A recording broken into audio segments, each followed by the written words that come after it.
你知道用鳄鱼来钓鱼是一种什么样的体验吗？果然，男人很快就被鱼拉线的声音惊醒，看着鱼漂被急速拉扯，两人此时已经兴奋极了。看来这货肯定不小。从远处看过去，果然是一条不小的鱼。男人急忙使出吃奶的劲，不停往回拉。刚拉上来几人就蒙圈了，怎么回事？鲨鱼被咬得只剩一个头颅，还没等他们反应过来，船体突然剧烈抖动。只见下一秒，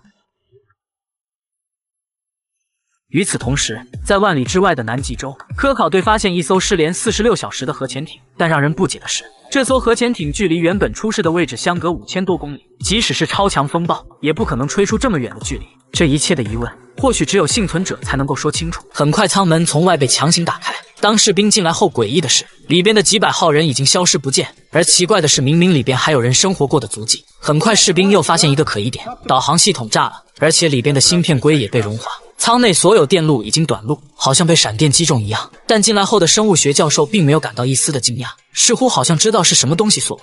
与此同时，一家海洋公司，他们派出一位海洋生物学家，打算进入出事的海底查个清楚。在刚开始1200米深度都一切正常，直到1500米的时候，能见度变得很低，只能打开照明灯继续下潜。只见无数鱼类出现在眼前，翠花认真地做着笔记。突然，一个莫名生物闪过，自身还携带一股蓝光。翠花顿时被吸引，认真地向外望去，还问观察室的人有没有发现异常。可雷达上什么都没有。就在翠花以为自己看花眼的时候，耀眼的光芒再次出现。她决定跟上去看清怪物的样子。可突然，一个直径约30米的巨坑出现在眼前，深不见底，让人不寒而栗。看上去这应该是火山喷发留下的产物。就在翠花想要潜下去查个清楚的时候，潜艇突然剧烈上升，像是有股力量将潜艇推上海面，同时还伴随着巨大的压力。看眼前的场景，潜艇马上就要被这股力量压扁。正在翠花不知所措之际，一股刺耳的声音传来，甚至一直传到了控制室，导致信号被严重干扰。翠花和指挥室失去了联系，声音变得越来越强烈。随着蓝光再次出现，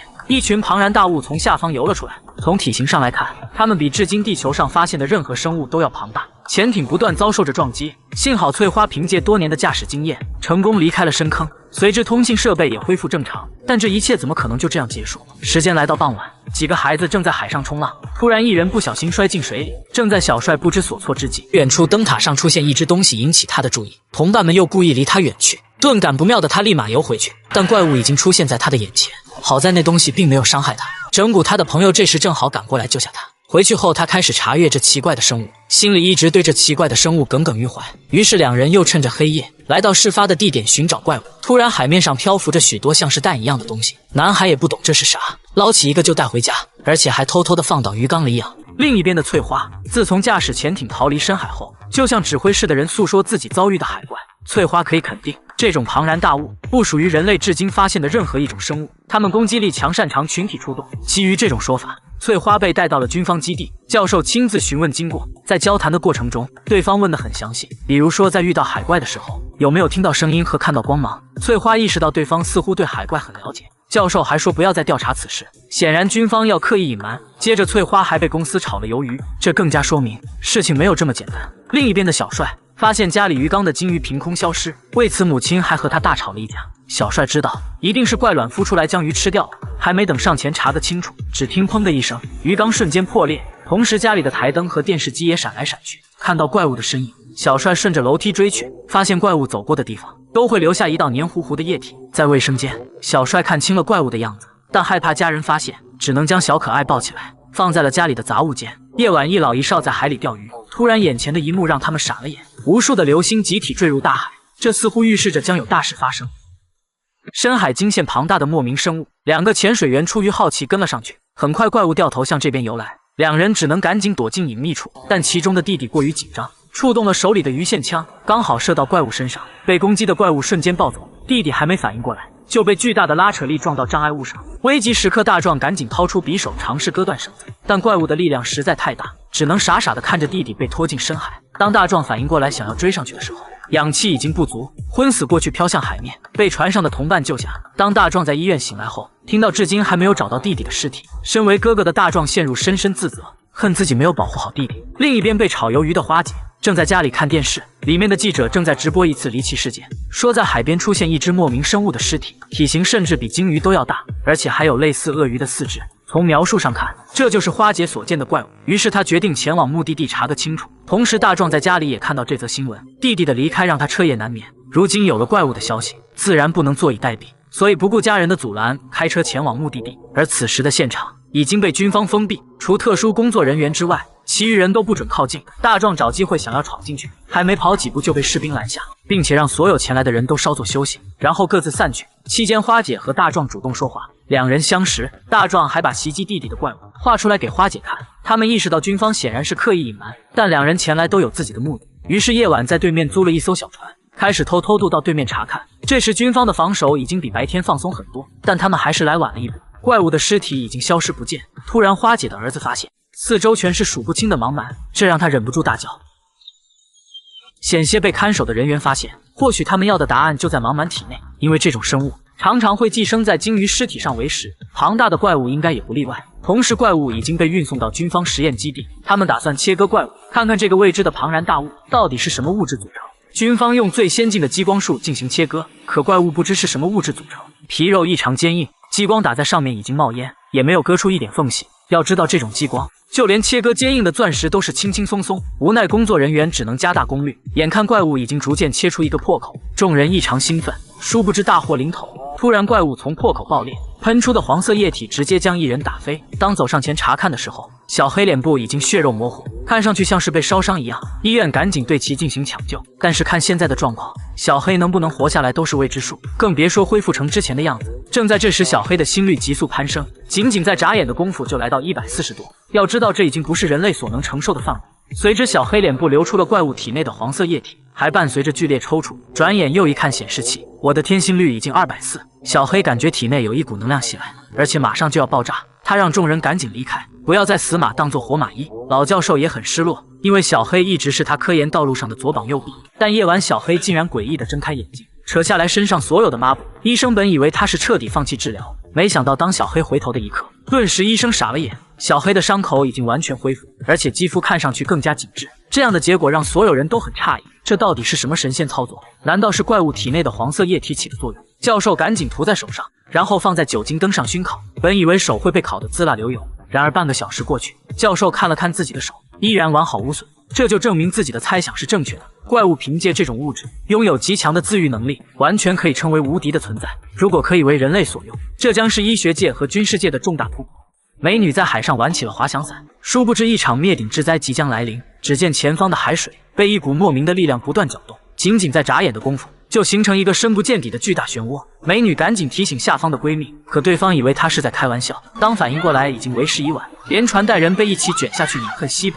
同时，世界各地也都不断出现不明深坑，直径一般在30米左右，一夜的功夫就能将整个湖的水吞噬。经过地质学家实测，发现越是靠近洞口，温度就会成倍增加。为了去下方查个清楚，人类用探路机器人到下方查看，没想到洞口深不见底，竟一直来到岩浆层。由于机器人承受不住如此高温，所以融化和上方失去联系。但在此之前，机器人传输到上方的最后一张照片，让众人不敢相信自己的眼睛。海怪竟然在炽热的岩浆里，看上去像是在吸收热量。教授当看到这一刻，并没有太多的差异，因为自己之前见证过海怪体内有一种抗高温的物质。教授认为这种生物一直就生活在地球内部，只是现在才被人发现而已。身为首次见到海怪的生物学家花姐，再次受到教授的邀请，来到海面，发现太多地方冒着热气，下方像是有火山群已经爆发。教授说这都是海怪的杰作，这些海怪是要把地球挖得底朝天，短时间内导致地表温度剧烈上升，对人类来说将是一场史无前例的灾难。教授再次警告花姐，不要再继续对海怪进行研究，毕竟这不是一个平民能够触碰的东西。但他们不知道的是，花姐之前偷偷从海边带走的茫蛮从未消化的食物里，检测到了海怪的重要信息。从 DNA 上来看，像极了之前在地球上生存的滑齿龙，但这种生物早在1亿年前就已经灭绝，这让花姐一时间摸不着头绪。而教授这边不顾光头负责人的反对，向上级诉说了最新战况，海怪正在挖掘地球，必须找到应对之策，在此之前还不能公开，避免造成不必要的恐慌。夜晚，花姐待在家里异常失落，如果再继续调查海怪的事件，怕军方会对自己的家人不利。如果放弃，那身为生物学家的道路可能就此结束，再也没有机会翻身证明自己。想到这里的花姐还是决定查个清楚。而另一边的大壮，自从回到家里后，时常会想到海怪带走弟弟的场景，已经严重影响了生活和工作。夜晚，海里的灯塔之上，老头正在看着电视，突然信号似乎出现异常，接着一股刺耳的声音传来，声音甚至直接震碎钢化玻璃。看眼前的状况，海怪似乎要进行新一轮的破坏。成千上万的鱼莫名死去，被冲向海面，望不到尽头。女孩拿起一个给妈妈看，这让很多黑心人找到了商机，他们会把这些死去的海鱼包装好贩卖到各处，从而获取利益。这一切刚好被花姐看到，因为自从被生物研究公司炒鱿鱼后，身为单亲妈妈的她就找了一份饭店服务员的工作。花姐意识到这些海鱼的死一定不简单，于是赶紧和男闺蜜大山一起驾驶快艇来到海上查看，发现成群的鲸鱼漂浮在海面，死状很是惨烈，身上除了咬痕就是抓痕。这到底会是怎样的生物，拥有如此强的攻击力？正在两人还在蒙圈的时候，远处巨大生物掀起了水花，仔细一看是头海怪，而且已经来到船体下方。大山吓得赶紧开船跑路，花姐则拿出相机记录下这惊心动魄的一刻。眼看马上就要追上小船，只见前方的海面出现一片诡异的光芒，同时伴随着撕心裂肺的叫声，瞬间让船的电子设备全部短路。直到夜晚，两人还待在原地，因为船到现在都没有修好，应该是螺旋桨出了问题，但害怕水下的海怪，花姐一直等到第二天才敢维修。殊不知海怪始终没有离开，看样这个大家伙耐性十足。花姐被吓得不敢发出一点声音，因为随时都有领盒饭的风险。来到水面，让大山扔下来定位枪，在海怪离开之前一发入魂，成功为对方装上定位装置，这下就可以随时知道海怪的行踪。他们竟然发现海怪在半个小时竟然游出了80多公里，这到底是什么神仙操作？另一边的小帅，自从将海怪放到杂物间后，每天都会给小可爱喂金鱼。海怪在进食的时候会产生电量，以至于让整个屋充满光芒，同时还能让电视机不插电都闪来闪去。当然，把海怪当宠物的秘密只有自己和卷毛知道。当其余人出现的时候，海怪也会主动的躲起来。就这样不知藏了多久。这天夜晚，杂物间发生了大火，一家人都满脸蒙圈，只有小帅知道这定是海怪失控放电导致。看着路边的灯闪来闪去，小帅赶紧追了上去，在洗衣机里找到了海怪，看样子像是受到了惊吓。身为小帅的第一个宠物，必须要像小祖宗一样供着，所以将小可爱带进了自己的卧室。殊不知这样的做法会带来怎样的灾难？另一边的花姐经过定位器查看，发现海怪正在向陆地靠近，这是一次拍摄海怪的绝佳机会，于是赶紧和大壮一起开车像疯了一样前往目的地。海里出现一头庞大的莫名生物，看它的背部像极了灭绝100万年的甲龙，但又长着类似鱼一样的鳍状肢，很快吸引了岸边人群的注意。随着人越来越多，他们都互相讨论这头庞然大物的来历，也有些人拿起手机拍照，记录下这惊心动魄的一刻。身为生物学家的花姐兴奋不已，因为她知道这是一头海怪。看眼前的场景，军方已经无法隐瞒海怪的事件。很快，海岸警卫队赶到现场，他们并没有伤害海怪的意思，而是抱着保护动物的职责，鸣笛将其吓回深海。这样满满正能量的做法，引起了岸边众人的一片掌声。就在他们以为一切结束的时候，殊不知危险正在酝酿当中，因为海怪并没有离开，而是潜到了水下。突然一阵刺耳的声音传来，众人都下意识地捂住了耳朵。随着声音的增强，海里出现一片诡异的绿光，仅仅在眨眼的功夫，就导致周围数公里的电子设备全部短路。直到夜晚，现场的吃瓜群众也没有散去，因为军方派重兵也赶到现场，将其团团包围，不放过任何一个看到海怪的人。尝试用这种简单粗暴的方法封闭消息。途中教授也赶到现场，并且激动地和花姐交谈起来，因为这头海怪就是花姐装上定位器的原因，才会被众人及时发现。花姐认为已经到了这个地步，军方已经没有必要再隐瞒下去，接着就打开相机，结果发现白天拍摄的视频已经损坏无法观看，原来是海怪之前放出的脉冲，才导致现场所有电子设备内存全部格式化。教授说，军方并不是要刻意隐瞒海怪的事件，而是要合理的控制，避免造成不必要的恐慌，并且重新邀请花姐加入生物研究室，但被花姐一口回绝。为了获得心仪女生的芳心，小帅主动将对方带到了养海怪的水池，却不料水里的海怪一跃而起，将小美的宠物狗当成了食物。看到这一刻，几个女生都放声尖叫，慌张逃离现场。很快，警察拿着套绳来到家里，眼看小可爱就要保不住了，还好卷毛将海怪转移了位置，这才暂时化解了危机。夜晚，海怪独自跑进厨房，似乎是饿了想找点吃的，唯独对食盐情有独钟，大口大口的吃了起来。这似乎能让小家伙想起大海的味道，但小帅害怕父母发现，赶紧带回自己的房间。但第二天醒来后，发现一片狼藉，看这破坏力，简直和二哈有一拼。小帅一气之下便将海怪关进了衣柜，可万万没想到，仅仅在一眨眼的功夫，海怪就扒出破口掉到1楼。母亲知道后大发雷霆，父亲更要亲自抓住，将其丢进垃圾桶，并且说养这种怪物很危险。小帅知道这个家已经容不下海怪，所以将海怪放进箱子里，用绳子放到地面，自己也跳窗逃离，来到海边一个废弃车内，和小可爱整整待了一夜。却没想到警察拿着电棒还是找到了这里。但男人不知道的是，电量对于海怪来说无异于冲冷，以至于自己被电得差点领盒饭。看到这里的小帅来不及犹豫，赶紧将海怪带到海边，在不舍得告别之后，挥手让海怪向深水游去。一架波音747被闪电击中，正在飞快向地面坠去。只见下方竟是数不清的神秘生物。对于这些海怪的研究，军方召集了世界顶尖级的生物学家，但始终还是一头雾水。直到这天，教授被一束海葵瞬间点醒。这种海葵分别具备植物和动物的特质，是人类制造出来的产物。海怪的生理结构也非常类似，也就是说，海怪很有可能也是人工制造出来的产物。有了这一突破性的进展，教授已经迫不及待要向上级汇报。但离别之际，负责人光头鬼鬼祟祟地打了个电话，接着教授就被车撞飞领了盒饭。得知教授去世的消息，小黑将研究的资料拷贝了一份，然后赶紧跑路。此时整个实验基地所有人都在寻找小黑，看来是要将他们彻底灭口。小黑在逃跑的过程中不小心还让自己受了伤，但还好先一步跑进电梯，转眼开车来到花姐家门外。小黑在咽气之前给了花姐一个地址，在这里他们找到了研究海怪的突破性进展。军方竟然已经知道海怪存在有4-5年的时间，看来一直都在刻意隐瞒。但当回到家后，光头已经派人赶到这里，还好及时发现驾车逃离。短时间内2位生物学家的离奇死亡，再加上如今又找到家里，花姐知道海怪的事件一定不简单。为了防止被跟踪，两人还丢掉了手机。最终通过男闺蜜黄毛，他们来到一个废弃的码头。就这样，在如此简陋的情况下，他们凭借一些存有海怪信息的图片和一张模糊不清的地图，成功找到花姐第一次看见海怪的深坑。只要拍下海怪的照片发布到网上，就能揭露军方丑陋的嘴脸，但必须要有一台潜水艇。虽然条件有限，但方法总比困难多。自己造一台不香吗？眼前巨大的锅炉是个不错的选择。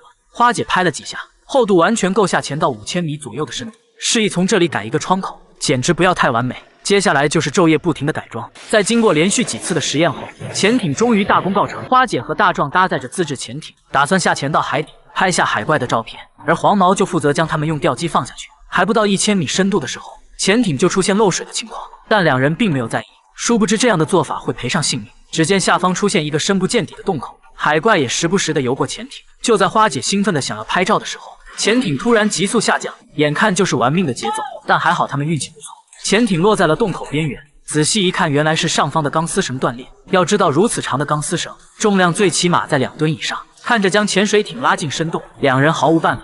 不知过了多久，潜艇终于触碰到地面，两人赶紧和上方黄毛联系，但在这里根本没有信号。看向窗外是数不清的海怪，看样子他们像是在产卵。但马上就要领盒饭的大壮和花姐已经没有心情拍照，因为氧气还足以维持半个小时。只要打开潜艇外的安全气囊，就能将他们拉回海面。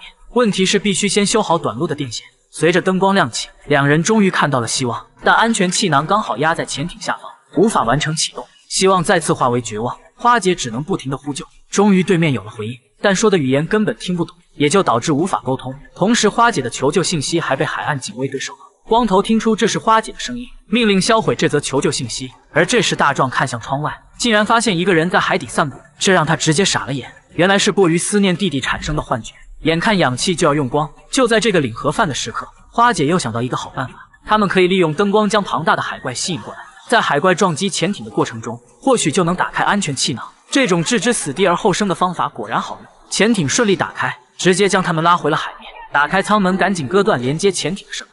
不料气囊出现一个破口，大壮刚好带了一个补丁，但被吹到了海里，可能过不了多久，他们就会失去最后的保护。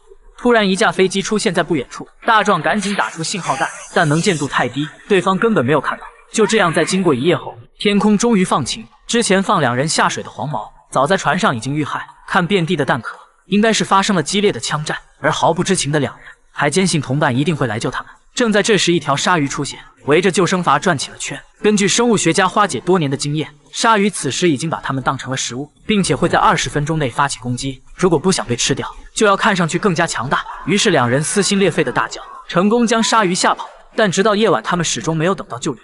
不幸的是，天空又下起了暴雨。此时两人的体力几乎快要透支。花姐找到一些能吃的海草，能够勉强缓冲一下。因为天气的原因，吃完后两人抱在一起取暖，即使这样也冻得瑟瑟发抖。突然，远处绿色闪电照亮了黑夜，看来有成群的海怪正在向这边靠近。还没反应过来，救生筏就被瞬间顶起，两人都狼狈地掉到海里。在挣扎的过程中，救生筏已经没了气。看眼前的状况，海怪随时都有可能将他们吃掉。突然，一大片怪卵漂浮在海面。花姐认为海怪之所以不肯离去，是在保护自己的卵。如果待在其中，自然找到了一个天然的保护。期间，花姐还发现，在将卵捏碎之后，会产生绿色的光芒。如果多捏碎几颗，就会因为这些光芒增加被发现的几率。果然天无绝人之路，一架直升机出现在不远处，大壮赶紧打出了最后一发信号弹。眼看飞机上的人发现了他们，但突然巨大的海怪从水中跃起，差点将飞机拉进海里。驾驶人吓得半天没缓过神，开飞机赶紧跑路。就这样，希望再次化为绝望。就在他们以为要领盒饭的时候，直升机又飞了回来，两人终于获救。他们也如愿带回了海怪的照片，足以证明这个新物种的存在。但这一切怎么可能就这样结束？这是渔民刚刚捕获的神秘生物，看上去和娃娃鱼有几分相似。好奇的渔民将其关进了笼子，但他们不知道的是，这样将会给整条船带来灾难，因为这种神秘生物就是传说中的海怪。夜晚正在众人熟睡之际，海怪就发出了刺耳的叫声。男人嫌太吵，直接将其带着笼子丢进下方的仓库。可不知这样的做法，就像把狐狸送进了鸡舍，因为下方全是捕获的海鱼。第二天一早，仓库就冒出大量寒气。男人知道是海怪干的好事，所以气急败坏的想要将其抓住。没想到自己差点领了盒饭，但最终还是将海怪装进了袋子里，用脚不停踢着海怪，发泄心中的怒火。可男人突然瘫倒在地，像是受到电击了一样。同伴见状也赶紧拿起武器，而海怪就趁机跳进水里，消失得无影无踪。转眼一个男人正在岸边摸鱼，突然他似乎摸到了个大家伙，下一秒惨叫声传来，男人竟然在眨眼的功夫被咬掉一根手指。当同伴赶到的时候，男人已经被啃得面目全非。很快警察赶到现场，根据伤口的咬痕来看，众人认为是鳄鱼的杰作，为此他们还亲自抓到一条，将其开膛破肚，也没有发现任何线索。刚好小帅也在现场，他一眼就看出这是海怪的杰作，所以和卷毛一起用铃铛和音响呼唤放养的海怪，打算在其余人找到之前将海怪转移到一个新的位置。小帅来到了附近的发电站，仅仅在眨眼的功夫，成千上万的海怪就出现在四周。小帅还没反应过来，就被啃得血流不止。第二天上学的时候就一瘸一拐，课堂上双眼开始逐渐模糊，老师还以为这小子喝了假酒，结果下一秒小帅就倒在地上。当来到医院的时候，腿部的伤口已经严重感染，在医生的建议下，小帅赶紧转到了重症监护室，高烧45度的状态，即使放到冰块里也感觉不到好凉凉，嘴里还一直喊着海怪的名字。病房外的姐姐也吓得不轻，打电话给外出度蜜月的父母，可无法接听。医生说小帅一直高烧不退，从检查上来看也并不是伤口感染导致，但有一点很是诡异，小帅血液里的电解质严重不均衡，如果找不出具体原因，很有可能会赔上性命。听到这里的姐姐也不敢再有所隐瞒，赶紧回到家里找到了海怪，用箱子将其带到医院。当带着教授来查看的时候，却发现海怪已经咬出破口，不知逃到了哪里。众人开始四处寻找，没想到海怪正在给小帅舔舐伤口。看到被发现，小可爱直接跑出病房，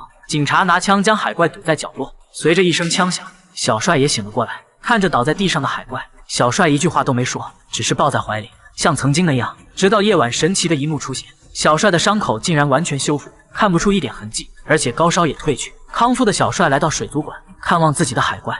男孩正在抚摸着海怪的尸体，突然海怪似乎打了一个喷嚏，下一秒神奇的事情发生，海怪竟然慢慢动了起来，接着就跳下桌子跑到了角落里。小帅急匆匆地寻找起来，可能是因为受到人类伤害的原因，现在的海怪很是警惕，就连主人小帅用于吸引海怪也只是默默地将食物拉进角落。一边教授看到海怪神奇的自愈能力，决定对这种神秘物种进行详细研究，对小帅做出保证，实验中一定不会伤害海怪。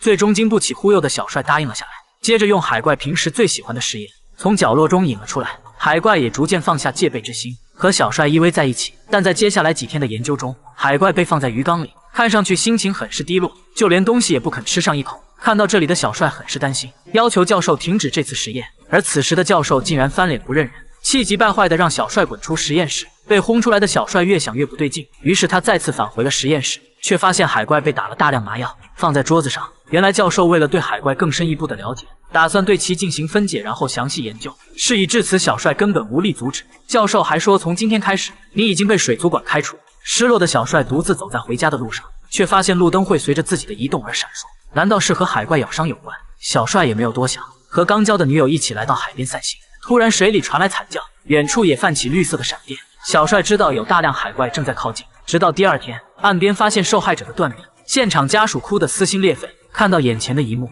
小帅的心里开始反思，自己这样保护海怪到底是对是错。当地警方不得不召开了紧急会议，商量对付海怪的方案。有些因为海怪袭击丧失儿子的父母，无法控制自己的情绪，甚至直接将海怪的卵拍碎在桌子上。这东西一天不除，我们就永无安宁之日。但问题是，怎样知道海怪下一次出现的位置？警方决定要先抓到一只，详细调查一下这种生物。话音刚落，就有人透露说水族馆刚好有一只。男人让小帅给海怪打上定位设备，放回到大海，找到海怪群的位置。小帅知道这将意味着什么，但是为了大局考虑，小帅还是痛心的给海怪打了定位。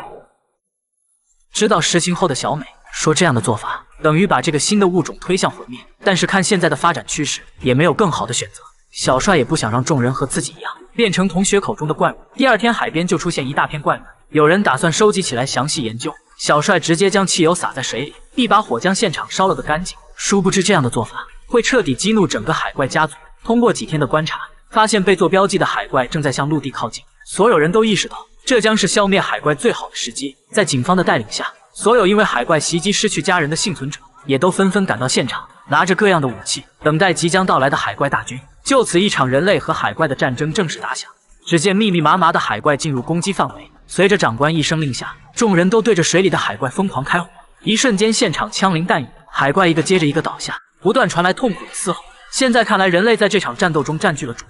看着倒在地上的海怪，男人兴奋地拿起，向同伴炫耀着自己的战绩。下一秒，海怪竟然起死回生，将男人锁喉咬得血流不止。面对人类疯狂的火力压制，海怪不但没有胆怯，反而越战越勇，逼得人类不得不连连后退。凭借灵活的身体扑到人身上，又抓又咬，一时间众人吓破了胆。长官也命令撤离，即使躲进车里，海怪也不肯放过他们，三两下就把玻璃撞出破口。男人此时已经被吓出高血压，将手伸出窗外尝试反击，却不料被海怪直接咬住。眼看下一秒就要领盒饭，这时一个熟悉的声音传来，顿时吸引了海怪的注意。原来他就是眼前海怪的主人。小帅淡定地走到海怪身边，将之前打的定位器取了下来。放眼望去，此时所有的海怪全部都围在小帅身边安静了下来，像是在等待老大发号施令一般。旁边众人看到这样的场景，感觉既新奇又害怕。小帅只是用言语简单安抚了惊恐的女友，然后带着所有的海怪向着大海走去。此刻的小帅好比海王一样，而人类和海怪的战争真的能这样轻易化解吗？第二天，小帅在海边醒来，赶紧打电话给家里报个平安。突然，两只狗在一边狂吠，小帅很是淡定，只见瞳孔发生变化，竟然变成海怪的样子，瞬间将狗狗吓退。之后便和女友来到餐厅，小帅饮食也发生极大变化，不停往食物里撒盐。这时，宠物海怪再次出现，将屋里众人吓得都从座位上站起。老板拿着猎枪要送走小可爱，被小帅拦下，赶紧带着海怪离开了现场。来到海边，海怪用期盼的眼神看着小帅，想让对方和自己一起走。可小帅知道他们之间的区别，注定不会有好结果，所以命令似的让海怪跳进水里，和同伴一起游进了深海。用锅炉自制一艘潜水艇，下潜到5000米深的海底，到底是怎样的体验？而两人此行的目的，只为了在海底拍下海怪的照片，向人类证明这个新物种的存在。而军方竟然不想让此事泄露出去，想要将两人灭口。幸好病床上的花姐及时发现，和大壮一起在众目睽睽之下逃出医院。两人意识到现在的当务之急是要将拍下的视频尽快散播出去，于是将视频多拷贝了几份，首先传到网上像病毒一样扩散。但这样还远远不够，接下来花姐找到了闺蜜大美，对方是一名记者。面对这一个独家新闻，而且还是证明一个新物种的存在，自己当然不愿意错过，直接就向上级汇报。这个公司都对海怪的视频很感兴趣，于是当天就对花姐进行了专访。花姐也对如何拍下的视频做了1:50的介绍，很快便上了电视。刚开始主持人还说的有模有样，说这是至今发现的最新物种，比海洋里任何生物都要庞大。电视前的花姐和大壮也露出了笑容，因为他们用命拍下的影像终于得到了众人的认可。而就在这时，主持人却突然变了脸，说视频画面里有猫腻，看上去像是用软件合成的产物，并且还拿出了花姐学术造假的证据。看眼前的场景，跳进黄河也洗不清。最终几位专家一致决定，这分明就是后期处理的科幻大片。为何电视台突然翻脸不认人？原来在开播之前，军方第一时间也得到消息，对媒体施加了压力，不能说视频是真实拍摄的内容。看到这样的结果，花姐和大壮很是低落。正在这时传来敲门声，花姐从缝隙处向外看，是个黑不溜秋的大老爷们，还带着几个大手。两人赶紧逃到对面。正在他们不知如何是好的时候，一个陌生电话打了过来，神秘人称他对海怪很了解，并且约定在一处郊外见面。这是我见过最豪横的面试，想要多少工资自己随便写，只有你想不到，没有老板给不起这一说法。抱着这样的态度，黄毛在纸上写下了9位数，给老板一看，直接痛快答应。黄毛说要早知道这么痛快，那就再加几个零蛋。然而老板示意让他继续。为何老板如此豪横？只因黄毛是世界顶级的生物基因编辑专家，公司会研究一种稀奇古怪的生物，并且还能复活远古时期的恐龙。但有一点，在合同期间内必须做到绝对保密。今天黄毛亲自找到花姐，为的就是探讨一下海怪的事件。在起飞之前蒙上花姐的眼睛，转眼就到了秘密基地。在交谈的过程中，黄毛说他们所在的公司几年前一共在世界上招募了2500名生物学家，这些人分别来自世界各地。互相都不认识对方。期间复活了很多已经灭绝的生物和经过多种基因混合编辑出的全新物种，海怪就是其中的一种。听到这里的花姐一直都在懵逼，因为这已经超出了她的认知范围。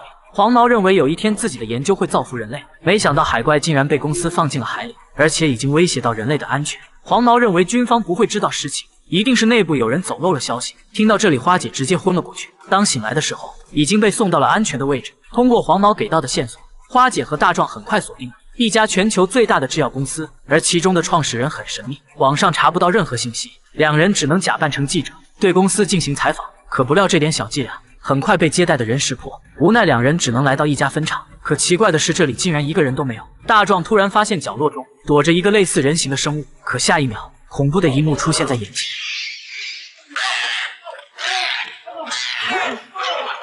大壮被打得毫无还手之力，眼看就要领盒饭，幸好听到惨叫声的花姐赶过来，用出吃奶的力气将玻璃门扒开一点缝隙，随着几声枪响，这才勉强压制了怪物暴躁的情绪。两人此时都一脸懵逼，他们至今不敢相信刚才发生的事情。这种怪物连中数枪，竟然还能像没事一样逃跑。然而更加震惊的一幕还在下面。原来就在刚才，花姐找到一盘拍摄于1957年的磁带，只见视频中一大群人像是在登山，看上去气氛很是诡异。突然一个熟悉的身影出现在镜头前，花姐此时也瞪大了双眼，因为这正是军方派出调查海怪的负责人光头。要知道这可是60多年前的视频，直到现在光头看上去竟然没有一点变化。如果拍摄时间没问题的话，那光头现在至少要100多岁了。为了知道幕后的实情，两人冒充携有海怪重要信息为由，将光头成功骗了出来，然后打晕放进车里带回去仔细盘问。当光头看到视频里自己的时候，也是一脸的懵逼，原来自己一直为公司出力，到头来自己只是一个克隆人。面对大壮对公司的追问，光头一问三不知，气急败坏的大壮直接就是一嘴巴子。有时候简单粗暴是最好的询问方式。在大壮一波拳打脚踢之后，显然是没有啥效果。可光头手机突然掉在地上，大壮拿起来一看，最近光头和一所制药公司联系频繁，大壮举枪就要将其饮恨。可花姐认为没必要因为这件事情闹出人命，两人为此还吵了一架，最终因为意见不合散了伙。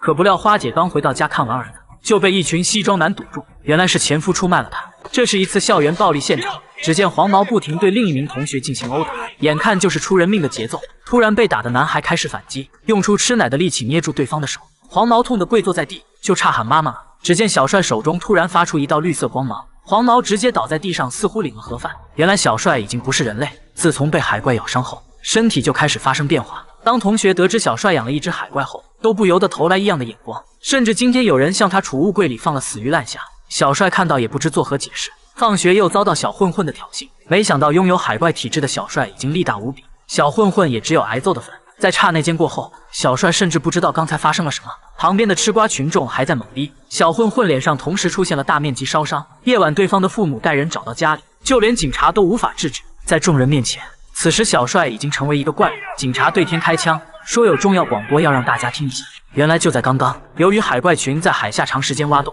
导致150公里外的海岸引发了9.4级地震，同时伴随着电磁海啸，直到现在已经吞没了6个著名的海岸城市，伤亡数量已经达到10万。命令听到消息的市区城市，所有人飞快撤离。听到这里的人都放下私人恩怨，赶紧回家收拾东西。而大壮自从和花姐各奔东西后，就第一时间来到电话上的制药公司，但这里戒备森严，想要爬上运输卡车混进去也没能成功。大壮索性直接躺在路上，装作受伤吸引下一位司机的注意，然后将其打晕取而代之，成功混进了内部。在这里，大壮简直不敢相信自己的眼睛，上百个实验箱里几乎能找到任何一种地球上的动植物，这简直就是诺亚方舟一样的存在。赶紧给花姐打去电话，一边光头也听得清清楚楚。本以为他会送花姐直接上西天，因为花姐已经知道了太多，然而光头却对天开了一枪，只为骗过手下的人。花姐一时间不知所措，而光头只是淡定地说了一句：“已经瞒不住了。”大壮悄悄混了进来，没想到很快就被保安发现，最终在经过一段躲猫猫之后，被关进了房间。此时公司也收到海啸即将到来的撤退命令，男人拿着枪想要将大壮送走，但还好玻璃是中国制造，这才让大壮躲过一劫。当花姐赶到的时候，大部分人已经撤离。为了尽快找到被困的大壮，花姐误打误撞来到监控室，用电脑控制所有的门全部打开。期间，花姐发现无数的单轨列车还在不停向地心深处运送实验样本。看到这里的花姐似乎明白了一切，海怪为何会出现在岩浆层的原因。但现在的当务之急是尽快离开这里。虽然两人互相找到对方，但此时公司供电系统已经关闭，只能徒步寻找出口。另一边，小帅一家正在疯狂收拾东西撤离，看路上已经被堵得水泄不通。他们打算去码头坐船离开，但没想到小帅一家刚走，女友就骑车来到家里寻找起来。